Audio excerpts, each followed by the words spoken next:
China और America के दरमियान मामला ना सिर्फ मिलिट्री लेवल पर बल्कि इकोनॉमिक लेवल पर और कारोबारी लेवल पर काफी गंभीर शिद्दत इख्तियार कर चुके हैं, जिसमें इस वक्त अमेरिका और चाइना के दरमियान ताल्लुकात बिगाड़ की सबसे बड़ी वजह टिकटॉक ऐप है। व्हाइट हाउस प्रेस सेक्रेटरी केरन जीन क्या कहती है, ये क्लिप सुनिएगा। Now warning that a possible ban could be at risk here. What changed? The safety of Americans. When it comes to their privacy, we're going to speak out, and we're going to be very clear about that. And the president has been the last 2 years, and so we're asking Congress to act. We're asking Congress to move forward. Latestly America के अंदर polling की गई, जिसमें China America का सबसे बड़ा दुश्मन, number 1 दुश्मन हर लिहाज से करार पाया। वाशिंगटन में by partition Chinese TikTok app को बैन करने का ऐलान किया है। बाई पार्टीशन क्या है? जिसमें अमेरिकन अवामी मुंतखब सियासी नुमाइंदे दोनों सियासी अमेरिकन पार्टियों के रिपब्लिकन पार्टी और डेमोक्रेटिक पार्टी के मेंबरान ये फैसला करते हैं, मिसाल के तौर पर टिकटॉक चाइनीज कंपनी को अमेरिका में बैन करना है या नहीं। दोनों सियासी पार्टियों के नुमाइंदे व्हाइट हाउस में वोटिंग करते हैं, जिसमें फिर ये फैसला किया जाता है कि कितने सियासी लोग दोनों पार्टियों के एक पेज पर खड़े हैं। फिर उस लिहाज से फैसला किया जाता है। इसको बाई पार्टीशन कहते हैं, जिस पर अमेरिकन कांग्रेस ने कहा है कि हमारी कोई खास बातचीत या टाइज चाइना से टिकटॉक ऐप के हवाले से नहीं हुई। चाइना ने रद्द अमल देते हुए कहा कि अमेरिकन इस वक्त दुनिया की सबसे मशहूर सोशल ऐप को बैन कर रहे हैं। टिकटॉक के सीईओ मिस्टर शोजी चू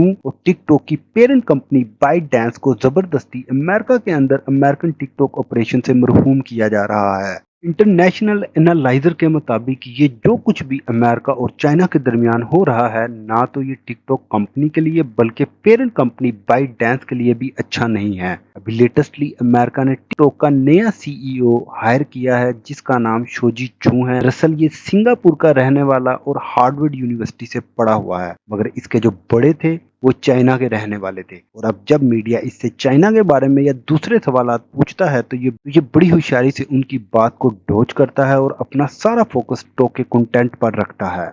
आपको याद करवाएं, जब डोनाल्ड ट्रंप की हुकूमत थी तो उस वक्त अमेरिका के सदर ने यह फैसला किया था कि टिकटॉक की कंपनी को वो अमेरिका से बेच देगा। उस वक्त चाइनीज एडमिनिस्ट्रेशन अमेरिका के सदर डोनाल्ड ट्रंप के खिलाफ खड़ी हो गई, जिसके नतीजे में डोनाल्ड ट्रंप को अपना फैसला वापस लेना पड़ा और अब दोबारा जो बाइडेन एडमिनिस्ट्रेशन अमेरिका के सदर की इजाजत से टिकटॉक ऑपरेशन अमेरिका से खत्म करना चाहती है। मगर आपको हैरत ज़दा बात ये बताएं, जबकि चाइनीज टिकटॉक के जरिए से अमेरिकन कारोबारी लोगों की और जर्नलिस्ट की की करते हैं, जैसा कि बज़फीड और फाइनेंशियल टाइम्स जर्नलिस्ट और जो दूसरे अमेरिकन कारोबारी बड़ी पर्सनैलिटीज हैं उनकी भी रैकी करते थे। मगर जब अमेरिकन एजेंसी एडमिनिस्ट्रेशन ने चाइना एडमिनिस्ट्रेशन एजेंसी से बात की तो उस वक्त चाइना ने उन वर्कर्स को टिकटॉक कंपनी से निकाल दिया और अमेरिकन एडमिनिस्ट्रेशन से मादरत की। तो आप यहाँ से खुद अंदाजा लगा सकते हैं कि चाइनीज एडमिनिस्ट्रेशन टिकटॉक कंपनी को एज ए स्पाई एजेंट के तौर पर दूसरे मुल्कों में इस्तेमाल कर रहे हैं। हत्ता कि टिकटॉक ऐप चाइनीज मैन्युफैक्चरिंग और कंट्रोल के अंदर है,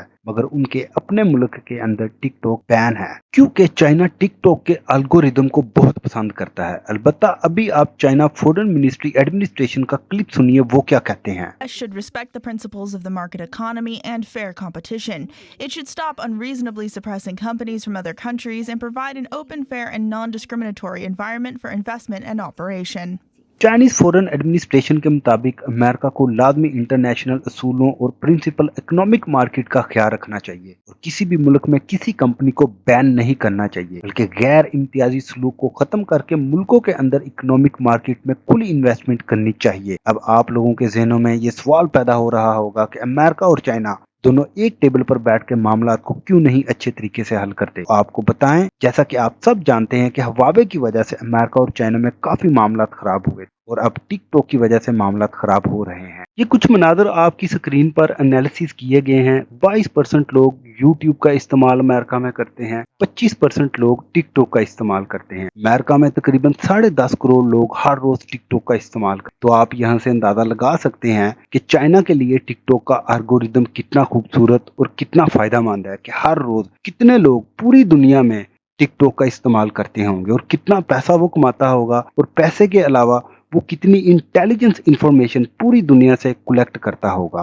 ज़ाहिरी तौर पर हमको देखने में ये सिर्फ कारोबारी डील लग रही होती है। हवावे की डील अमेरिका चाइना की, टिकटॉक की डील अमेरिका चाइना की। नहीं, ये कारोबारी डील नहीं, बल्कि इन ऐप के पीछे पूरे पूरे मुल्कों की नजरियात, मकसदात ग्लोबली शामिल होते हैं। जैसा कि अमेरिका ताइवान को चाइना की वजह से सपोर्ट करता है और चाइना अमेरिका को कहता है कि तुम ताइवान के मामले से हमसे दूर रहो क्योंकि वो मेरे मुल्क का हिस्सा है। इसीलिए अब चाइना और अमेरिका दोनों मुल्कों की नजरियात ग्लोबली बहुत ज्यादा मुख्तलिफ हैं, जिसकी वजह से ये दोनों बड़े मुल्क एक दूसरे के साथ बैठकर नहीं खा सकते। और दूसरी बड़ी वजह यह है कि जितनी भी वेस्टर्न मुल्कों की कंपनियां चाइना से टिकटॉक एप्लीकेशन ऐप का इस्तेमाल ले रही हैं, तो वो चाइना से सेफ्टी, सिक्योरिटी और सिक्रेसी डिमांड कर रही हैं। मगर चाइना ये चीजें देने में नाकाम है क्योंकि वेस्टर्न मुल्कों का एतबार चाइना पर टिकटॉक के लिहाज से नहीं है, क्योंकि वेस्टर्न मुल्क कहते हैं चाइना टिकटॉक के लिहाज से शफायत नहीं रखता, जब चाहता है ट्रांसपेरेंसी को खत्म करता है और अपने मकासद के लिए टिकटॉक को इस्तेमाल करता है। और साथ ही मिसाल फेसबुक मकर ज़करबर्ग की देते हैं और कहते हैं कि देखो कितनी शफायत, ट्रांसपेरेंसी, सेफ्टी, सिक्योरिटी और सिक्वेंसी मौजूद है, मगर चाइना के टिकटॉक ऐप में नहीं है। एक अहम बात आप खुद भी सोचिएगा। अलबत्ता मैं अमेरिका का बहुत बड़ा फैन नहीं हूँ, लेकिन जो बात अमेरिका ठीक कह रहा है तो वो ठीक, और जो चाइना गलत कर रहा है तो वो गलत है। क्योंकि अगर आपकी ऐप दुनिया पूरी में इस्तेमाल हो रही है तो उसका गलत इस्तेमाल कंपनी एडमिनिस्ट्रेशन को नहीं करना चाहिए, लोगों का डाटा लीक नहीं करना चाहिए।